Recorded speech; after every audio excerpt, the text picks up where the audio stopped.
आपण पाहत आहात जनसंवाद लाईव्ह न्यूज. निपक्ष बातम्या, निस्वार्थ भूमिका. विकास माने पाटील आदर्श ग्रामसेवक पुरस्काराने सन्मानित. महाराष्ट्र शासनाच्या सन 2020-21 सालच्या राज्यस्तरीय आदर्श ग्रामसेवक पुरस्काराने विकास माने पाटील यांना सन्मानित करण्यात आले.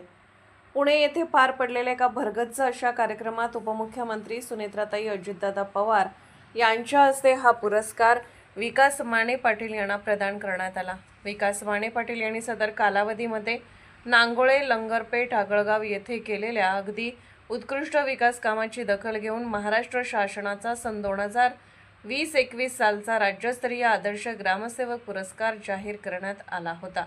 विकास माने पाटील यांनी नांगोळे, लंगरपेठ, आगळगाव येथे केले विविध विकास कामांची शासनाकडून योग्य ती दखल घेण्यात आली होती. त्यांनी सन 2006 ते 10 या कालावधीत केरेवाडी, शेळकेवाडी, आगळगाव येथे निर्मल ग्राम, तंटामुक्त गाव, आदर्श दलित वस्ती, संत गाडगेबाबा अभियानामध्ये उत्कृष्ट पारितोषिके प्राप्त केली होती. त्यानंतर 2010 ते 2021 या कालावधीत नांगोळे येथे अतिशय उत्कृष्ट काम करून स्मार्ट ग्राम, संत गाडगेबाबा अभियानासाठी त्यांनी मुहूर्तमेढ रोवली.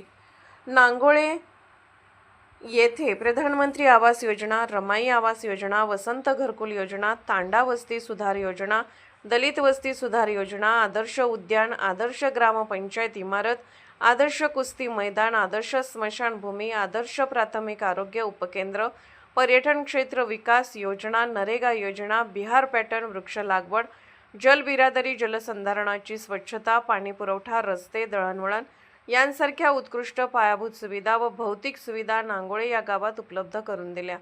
त्याचबरोबर शासनाच्या प्रत्येक वैयक्तिक व सामूहिक योजनेचा लाभ नांगोळे गावात नागरिकांना त्यांनी उपलब्ध करून दिला. लंगरपेठ येथे सन 2018 ते कार्यरत आहेत. सध्या लंगरपेठ हे गाव स्मार्ट योजनेसाठी जिल्हास्तरीय 50 लाख वर्षासाठी पात्र झाले आहे. माझी वसुंधरा 4.0 व 5.0 मध्ये उत्कृष्ट कामगिरी त्यांनी करून दाखवून राज्य शासनाकडून 1 कोटीचे बक्षीस प्राप्त केले आहे. सध्या ते ढालगाव येथे ग्रामपंचायत अधिकारी म्हणून कार्यरत आहेत. जनसंवाद लाईव्ह न्यूजसाठी मुख्य संपादक चंद्रकांत जगताप, कवटे महाकाळ. जनसंवाद लाईव्ह न्यूज चॅनलला लाईक करा, शेअर करा आणि सबस्क्राईब करा.